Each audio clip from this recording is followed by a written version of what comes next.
गणेशाय नमः. ओम नमो शिवाय नमः. श्री प्रभु रामचंद्राय नमः.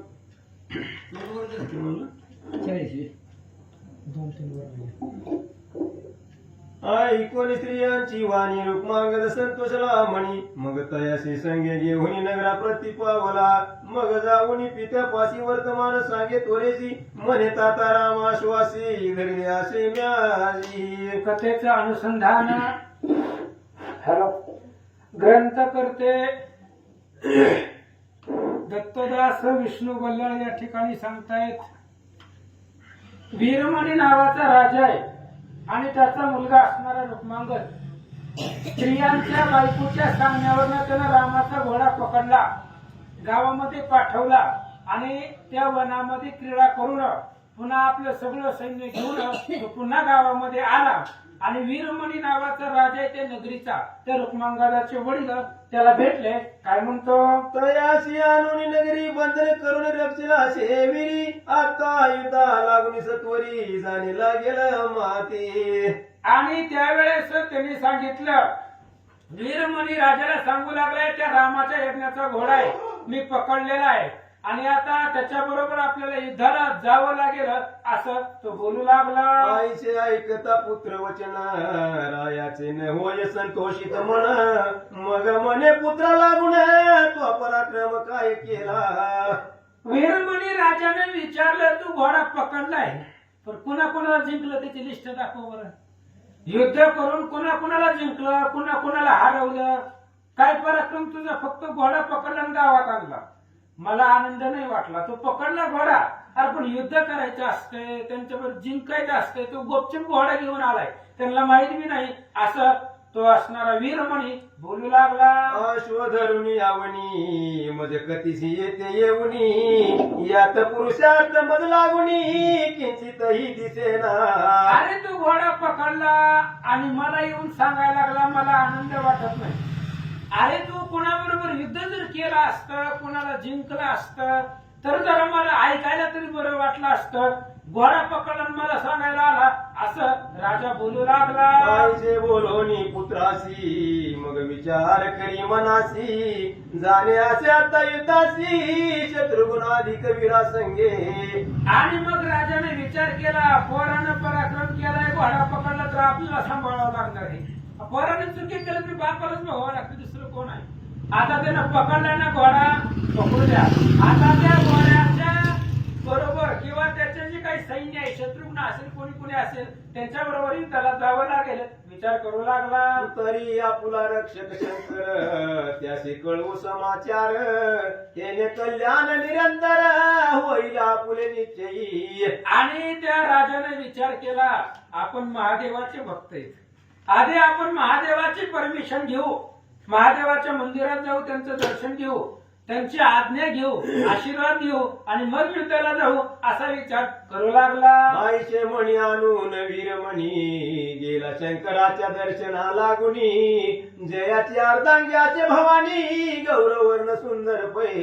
आणि वीरमणी राजाने विचार केला आणि विचार केल्याबरोबर गेला महादेवाच्या दर्शनासाठी महादेवाच्या मंदिरामध्ये. तर महादेव बसलेले होते, त्यांच्या मांडीवरती आई साहेब पार्वती बसलेल्या होत्या असं सांगतात. मस्तकी शोभ्या त्रिनंदन तैशीच गंगा केली धारण. शोभे मदन धन त्रिनयन भोळा शंकर त्या स्थानी. आणि महादेव अतिशय शोभिवंत दिसू लागलेले आहेत. मस्तकावरती त्या ठिकाणी असणारा चंद्र आहे, पुन्हा अजून जटा आहेत, व्याघ्र चर्म आहे, पार्वती आहे, गंगेमधून त्या मस्तकामधून जटा वाहते तिथून गंगा आहे असं स्वरूप सांगतात. व्याघ्र चर्माचे आसन गज चर्माचे परिधान. अंगी भुजंगाचे भूषण भस्मले पण सर्वांगी. आणि सगळ्या अंगाला त्या ठिकाणी असणार भस्म लावलेला आहे. भस्म म्हणजे विभूती अर्चन केलेली आहे. बसण्यासाठी आसन वाघाचं चर्म आहे, कातड आहे, गजचर्म परिधान केलेलं आहे, घातलेलं आहे असं स्वरूप महादेवाचं आहे. रुद्राक्ष माळा गळा शोभती त्रिशूळादी आयुधे हाती. नगरा माझी पळे दीप्ती ती दिन रात्र न कळे. आणि महादेवाचं जे काही स्वरूप होतं, तेज होतं, ते तेजाचा प्रकाश गावामध्ये पडत होता, कोणाला कळत नव्हतं. महादेवाचं जे काही तेज आहे ते तेजाचा संपूर्ण प्रकाश गावामध्ये नित्य होता असं सांगतात. आयशा शिवाची आचरणी मस्तक ठेवोनी वीरमणी हा. विनविताचे कर जोडणी प्रेम भावे करुनिया. आणि अशा प्रकारचे महादेव विराजमान होते. पार्वती आईसाहेब सोबतीला होत्या आणि महादेवाला पाहिलं. वीरमणी राजानं नमस्कार केला, दर्शन घेतलं. काय म्हणतो? हे विभो कैलासपती अनर्थ केला असे माझ्या सुते आश्व सोडीला जो अयोध्या नाते तयाची धरून आणला की. आणि त्यावेळेस महादेवाला सांगू लागला वीरमणी राजा म्हणले, भगवंता माझ्या पोरानं अपराध केलेला आहे, चुकी केलेली आहे. भगवान श्रीरामचंद्र यज्ञ करताय आणि त्यांच्या यज्ञाचा घोडा माझ्या मुलानं पकडला असं राजा सांगू लागला. आईसे ऐकोनी राजवचन तयासी म्हणे त्रिनयन घोर कर्म करीतो तो नंदन तरी मरणा योग्य होईल की. आणि त्यावेळेस वीरमणीचं बोलणं ऐकलं महादेवानं आणि सांगितलं जरा पोराला आवर म्हणले. नाही नाही मी कुठानं करताय, एक दिवस तुमचा पोरगा असंच मरून जाईल. रामाबरोबर वैर करून कोण आजपर्यंत जिवंत राहिलेला आहे, यांचं मरण जवळ आलेलं आहे असं महादेवजी बोलतात. आता होईल घोर रण रक्त नद्या वाहतील जाण जेणे देवही पावती मोहन आईचा प्रसंग येईल. महादेवानं पुढचं भविष्य ओळखलं. तुझ्या पोरानं रामाचा घोडा पकडलाय, दुसरा कोणाचा पकडला असता तर जाऊ दे म्हणलं असतं, पण रामचंद्राचा घोडा पकडलाय. भयंकर युद्ध होणार आहे, रक्ताच्या नद्याच्या नद्या वाहणार आहेत, देव सुद्धा आश्चर्य करतील असं युद्ध आता पुढे होईल. कोटी वीरा सहित महापराक्रमी अद्भुत शत्रुघ्न जयाची रक्षण करीत तो अश्वधरीला तव सुते. अरे तुझ्या मुलानं साधा अपराध केलेला नाहीये, कोट्यावधी वीरासहित त्या घोड्याचं रक्षण करणारा शत्रुघ्न आहे, हनुमंत आहे, पुष्कर आहे आणि रस्त्यानं अनेक राजे भेटलेले आहे. सुमध राजा आहे, सुबाहू राजा आहे, अनेक प्रकारचे राजे सोबतीला आहे आणि एवढ्या सहित घोड्याचं संरक्षण असताना तुझ्या मुलानं तो घोडा पकडला. हाती घेऊन अग्निशी जैसा लावावा स्वग्रासी तव सुते करण्याची केली अशी फयाद. महादेवानं त्या वीरमणी राजाला सांगितलं तुझ्या मुलानं असाच त्या ठिकाणी केलेला आहे, स्वतःच्या हाताने अग्नी घ्यावं, स्वतःच्याच घराला लावावं. तसं रामचंद्र ऐकतो त्याच्या सैन्याबरोबर युद्ध करून कोणीही जिवंत राहणार नाही, तुझ्या मुलानं ते केलंय. महादेवजी सांगतात. अद्वैत जाऊन सूर्य मंडळाशी पाहि म्हणे मम तेजासी तरी सहज मुकेल प्राणासी दयाच्या तेज करुनिया. अरे खद्दित म्हणजे किडा, त्या किड्यानं ठरवलं की सूर्यापर्यंत जायचं आणि सूर्याचा प्रकाश आपल्या प्रकाशानं लोपवायचा, काजवा. म्हणून सूर्यापर्यंत गेला, पण सूर्याचा प्रकाश किती आहे आणि त्या सूर्याच्या प्रकाशानं तू जळून मेला तशी तुमची अवस्था होणार. मन्नग म्हणे खगेंद्र सदनी जाऊन येईन परतोनी तरी तयाची ही वाणी सत्य कोण मानिल की. सापानं ठरवलं चला गरुडाच्या घरी चक्कर मारून येऊन जिवंत राहील का. सापाचं गरुडाचं वैर आहे, गरुडानं सापाला बघितल्याबरोबर मारून टाकतो आणि त्या सापानं जर ठरवलं गरुडाच्या घरी जाऊन माघारी यायचं तर तो जिवंत राहणार नाही तसं सांगतात. तैसे तव सुते कर्म केले मृत्यूग्रही विराट दिले आता प्राण रक्षणाचे साकडे पडले योगिता भले केली तुझे. महादेवाने विचार केलं कुठाने केली तुम्ही, पण मला टेन्शन आलेलं आहे कारण आता मी रामाबरोबर कसं काय युद्ध करणार आणि तुमचं रक्षण तर करावं लागेल. तुम्ही आयुष्यभर माझी भक्ती केलेली आहे, त्यामुळे तुमच्या प्राणाचं रक्षण मला करावं लागेल. मग काय करतो ऐका. मी आपुल्या रचने करून करी तुझयाचे नाम स्मरण तयाचा तव सुते हाय धरण वैरपण मिळविले. महादेवाने सांगितलं, भगवान श्री महादेव वीरमणी राजाला सांगताय अरे ज्याचं मी भजन करतोय तो राम आहे, ज्या रामाशिवाय मला एक क्षणभर सुद्धा करमत नाही, ज्या रामाचं भजन मी रात्रंदिवस करतो त्या रामाचा घोडा तुझ्या पोरानं पकडला. महादेवजी सांगतात. आता तयाच्या रक्षकाशी युद्ध कराल महत् प्रयासी तरी जयन हो तुमासी यायचे जाण निश्चयसी. आणि त्यावेळेस महादेवाने सांगितलं त्या रामचंद्राच्या यज्ञाच्या घोड्याला जे रक्षक आहे त्या रक्षकांबरोबर जर तुम्ही युद्ध केलं तर तुम्हाला विजयच भेटणार नाही. महादेवजी सांगतात, पंचानन चढता कोपासी जंबुक कैसा जिंकील त्यासी क्षणा माझी मरणासी प्राप्त होई निर्बळ तो. आणि बाबा जम्बू काय कोल्हाय आणि जर सिंह युद्धाला निघाला डरकाळी जरी फोडली तरी कोल्हा त्याच्या पुढे टिकत नाही. तुम्ही म्हणजे सगळे कोल्ह्या रूपी आहे आणि ते 55 रुपये असणारं शत्रुघ्नाचं सैन्य आहे. महादेवजी सांगतात, सर्प पुच्छी देता चरण करावा लागेल प्राण रक्षण तैशा परित वसुते जाण संकट आणले घडासी. आणि महादेवाने सांगितलं चलत असताना रस्त्यानं जर शेपटीच्या सापाच्या शेपटीवर जर पाय पडला तर त्या साप आपल्याला चावणार फिक्स आहे 100%. पण त्याच्यापासून आपलं संरक्षण करावं लागतं, पळावं लागतं, काहीतरी असणाऱ्या सापापासून जीव वाचवावा लागतो.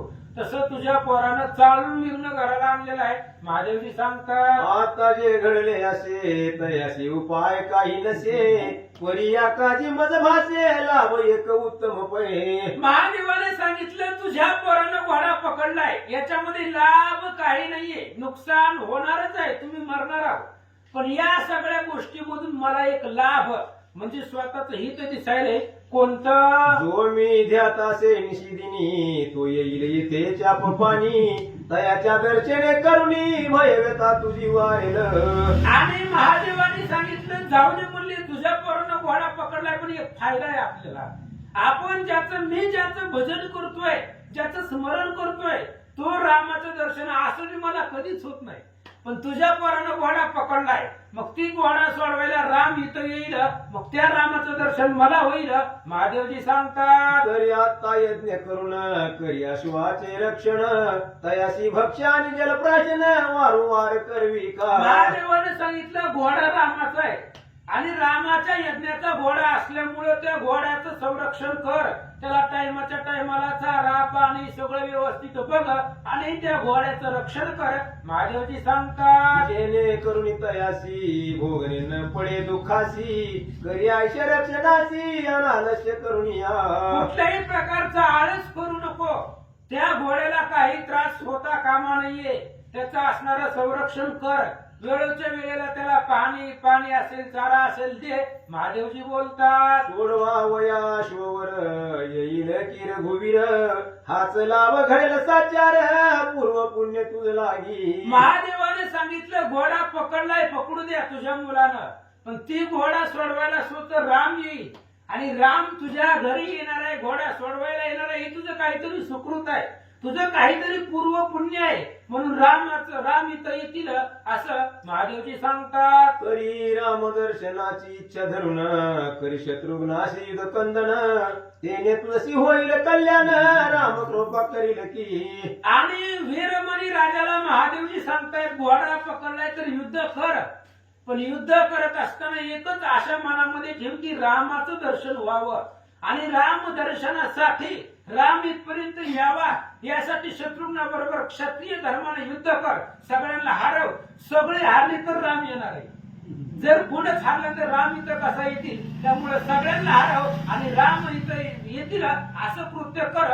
महादेवजी बोलतात, आयशाई कोणी वीरमणी मने शंभो पिनाक पाणी आपली आज्ञा मध लागुनी शिरसा वंदे पयासे. आणि असं वीरमणी राजाला महादेवजी बोलल्याबरोबर वीरमणी राजाने हात जोडले, महादेवजी आम्ही तुमची भक्ती करतोय, अखंड जन्मापासून आम्ही तुमचे दास सेवक आहोत, त्यामुळे तुम्ही म्हणतात तसं क्षत्रिय धर्म करणे उचित प्रताप रक्षा वाजोरी जित होणार ते होऊन जाता प्रार्थनाच्या समेळी. आणि वीरमणी राजाने सांगितलं क्षत्रियाचं काम आहे युद्ध करणं, जय अथवा पराजय ही प्रार्थनाचा विषय आहे. कोणाला जय मिळेल कोणाला पराजय मिळेल ते आपल्या युद्ध करण्यावरती असतं, पण पहिलं कर्म युद्ध करावं असं राजा विचार करू लागला. परी कोण्याही प्रकारे करून मग प्रताप करी रक्षण आजवरी तुमच्या कृपे करून मज सकळ मानिताती. आणि वीरमणी राजाने सांगितलं महादेवजी मी युद्ध करणार, पण आमची पाठ राखायचं काम तुमचं आहे. आजपर्यंत मी देवाधिकांना जिंकले, मग असे सांगितलं ना ते रुक्मांगदाना, माझ्या बापाने इंद्राधिक देवांना जिंकले, ते रामाचं काय आहे, त्याच्यामुळे मी युद्ध करतो. पण तुम्ही माझ्या पाठीशी राहा आणि आमचं संरक्षण करा असं महादेवाला वीरमणी राजा बोलू लागला. आम्ही वाजी धरिला म्हणून कोपेल सत्य रघुनंदन युद्ध करून हया लागून सोडविल निश्चये. आणि रुक्मा तो असणारा राजा वीरमणी राजा बोलू लागला महादेवाला आम्ही घोडा पकडलाय, याचा राग रामाला येणारच, त्याच्यामुळे राम इथं येतील आणि सर्व असणाऱ्या सैन्याला मारून घोडा घेऊन जातील असं विचार करू लागला. हे मी जाणे पशुपती परी तुम्ही रक्षिता मुते वालीन देऊ तया ते युद्ध करू निर्वाण पै. आणि हे मला माहिती आहे राम इथं येणार, घोडा सोडवणार, युद्ध करणार, पण तुम्ही आमचे संरक्षण करते आहे. मी घोडा पकडलाय पण तुम्ही जर पाठीमागं असताल, तुम्ही जर आमच्या सोबतीला असतात तर आम्हाला कोणाचीच भीती नाही असं राजा बोलू लागला. जरी आपण त्यागाल मजसी तरी सहज मी योग्य मरणासी आता दया करुणी मदतीनासी सांभाळावे कृपाळुवा. आणि माझ्यावरती कृपा करा, तुम्ही जर पाठीशी असाल तर मी भयंकर युद्ध करेल, राम सैन्याला सगळ्याला जिंकील, फक्त तुम्ही माझ्या पाठीशी राहा राजा बोलू लागला. भक्त काज कल्पद्रुम ऐशी असे तुझे नाम तरी अंतरी धरोणी प्रेम राखी मजसी दयाळा. वीरमणी राजाने सांगितलं भक्त काम कल्प ध्रुमा, तुम्हाला शब्द येते, भक्ताच्या मनातल्या कामना पूर्ण करणारे तुम्ही आहे, त्याच्यामुळे आमचं संरक्षण करणं काम तुमचं आहे. आज युद्ध आमच्यावरती युद्ध प्रसंग आलेला आहे तर आमची पाठ राखा महादेवाला राजा बोलू लागला. क्षत्रियांचे कर्मगहन युद्ध करावे हेची जाण ऐशा सोनी जाता चरण सकळ जन्म धातील की. आणि राजा क्षत्रियांचं कार्य आहे युद्ध करणं.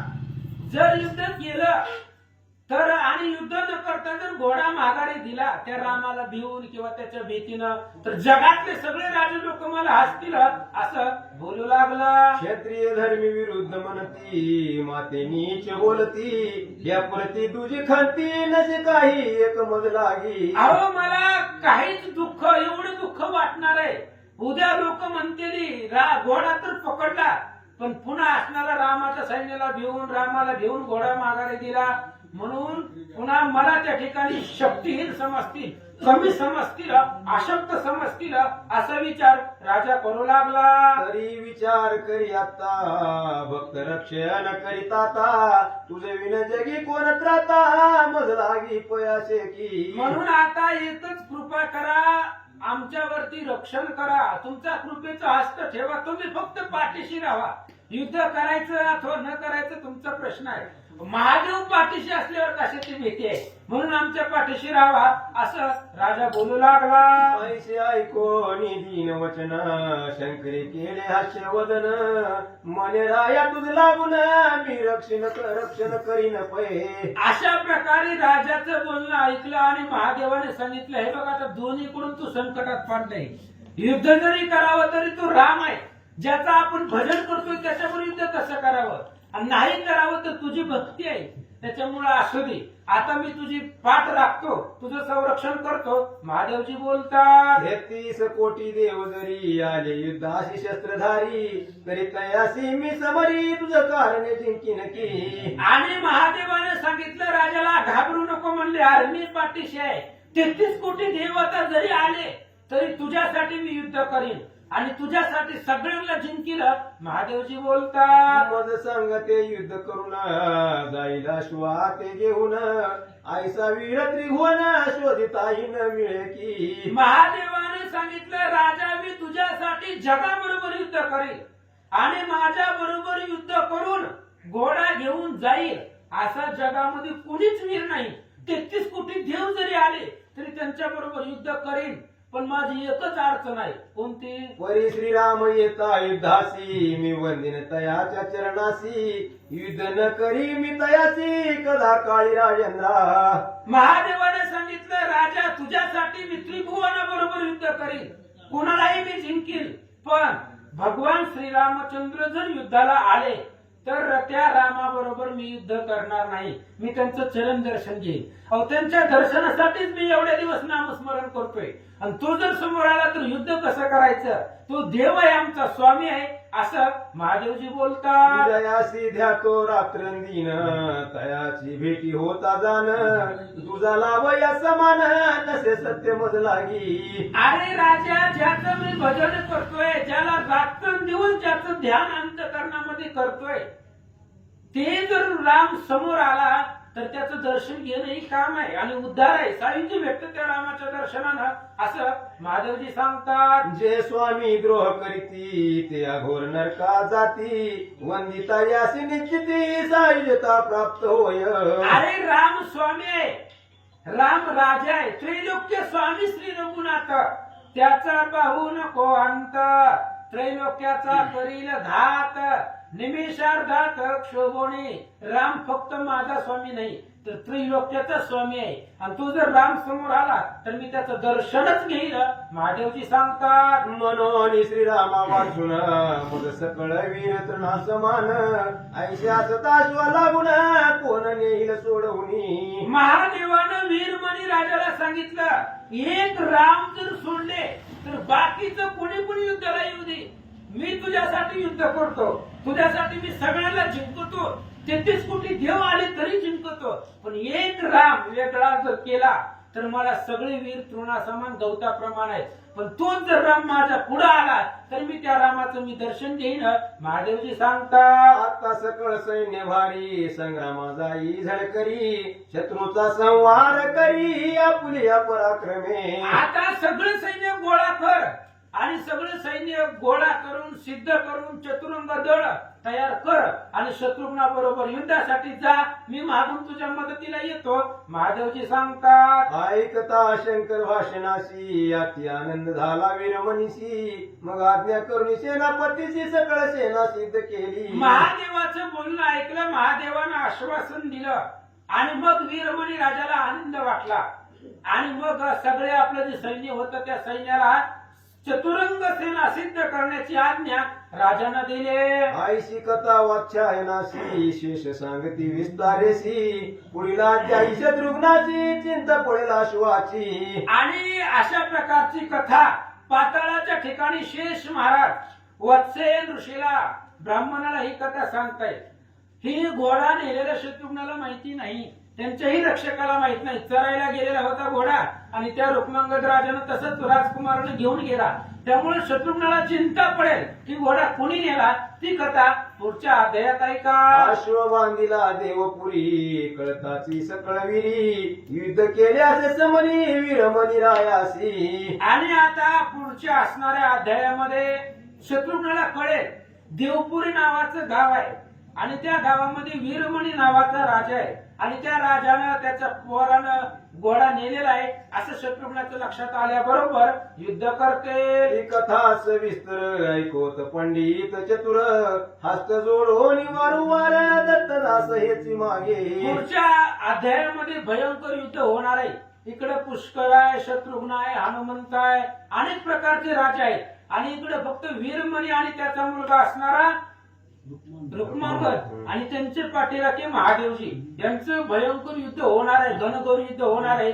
ती कथा पुन्हा पुन्हा पुन्हा ऐका, महादेव असं ग्रंथकर्ते सांगतात. इति श्री पद्मपुराणे पाताळखंड शेष वाच्यायन संवादे रामाश्वमेध देवपुरगमन नाम 19 गोडा श्री रामचंद्र हार वनवसु शुभ कुंडलिक वधारी विठ्ठल श्री ज्ञानदेव तुकाराम पंढरीनाथ भगवान की जय.